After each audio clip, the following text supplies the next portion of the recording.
আসসালামু আলাইকুম। এই ভিডিওতে আমি দেখানোর চেষ্টা করব কীভাবে খুব সহজে এবং দ্রুত ফাইল সাবমিট করতে পারেন। এর জন্য আপনারা কী করবেন, আপনারা যে ফাইলটি দেবেন সেই ফাইলটি প্রথমে এক্সেল ফাইল করে নেবেন। আমি গুগল শিট ওপেন করে নিচ্ছি। আমি ধরুন এই ফাইলটি দেবো, তো এই ফাইলটি আমি চেপে ধরে রাখলাম। চেপে ধরে রেখে সেভ অ্যাজ এক্সেল শিটে ক্লিক করে আমি এটা এক্সেলে কনভার্ট করে নিচ্ছি। ওকে, আমার এক্সেলে কনভার্ট করা শেষ। আমি এখান থেকে ব্যাগে এসে আমি আবারও চেপে ধরলাম এবং এখান থেকে ডাউনলোডে ক্লিক করলাম। ব্যাস, আমার ডাউনলোড করা শেষ। এখন আমি কী করব, আমার টেলিগ্রাম ওপেন করব।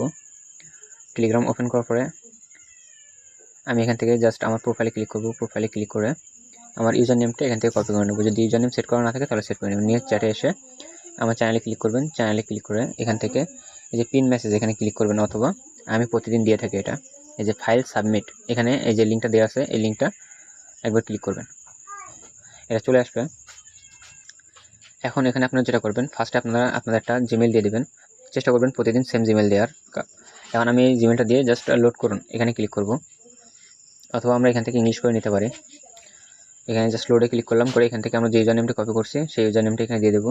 ক্যাটাগরি সিলেক্ট করব, এই যে এনিমেল 0.2FA কুকিজ, এটা সিলেক্ট করে রেট দিয়ে দেবো। এখান থেকে বর্তমান কুকিজের রেট হচ্ছে আপনার 4.2। আপনি যদি অ্যাডমিন হয়ে থাকেন তাহলে আপনার অ্যাডমিন রেট জেনে নেবেন আমার কাছ থেকে। এখান থেকে আমি ফাইলটা সিলেক্ট করব, এই যে আমার প্রথমে ফাইল, এটা সিলেক্ট করে নিলাম। নিয়ে এখান থেকে কত পিস অ্যাকাউন্ট আছে আমি সেটা লিখে দিলাম। দেন পেমেন্ট মেথড সিলেক্ট করলাম। এখন এখান থেকে আমি পেমেন্ট নাম্বারটা দিয়ে দিলাম। দেন সাবমিটে ক্লিক করলাম। কিছুক্ষণ ওয়েট করলে ফাইলটা সাবমিট হয়ে যাবে। এখানে দেখেন আমার ফাইলটা কিন্তু সাবমিট হয়ে গেছে, ঠিক আছে। এখন আমি যদি এখান থেকে রিলোড দিই, দেখেন আমার কিন্তু এই যে ফর্মটা পুরো ফাঁকা। আপনি যে মেলটা একটু আগে দিয়েছেন সেই মেলটা আবার দিবেন, দিয়ে লোড করবেন। লোড করলে এই মেলটি আপনার সব ডাটা আবার এনে দেবে। মানে ক্যাটাগরি সিলেক্ট করবেন। আমি ধরুন এখন 30 এখন জমা দিব। 30 অ্যাকাউন্টের এখন বর্তমান প্রাইস 12 টাকা। আর এখান থেকে আমি ফাইলটা সিলেক্ট করে দিব। ধরেন আমার এই যে 30 আইডি আছে, আমি এটা সিলেক্ট করে দেবো।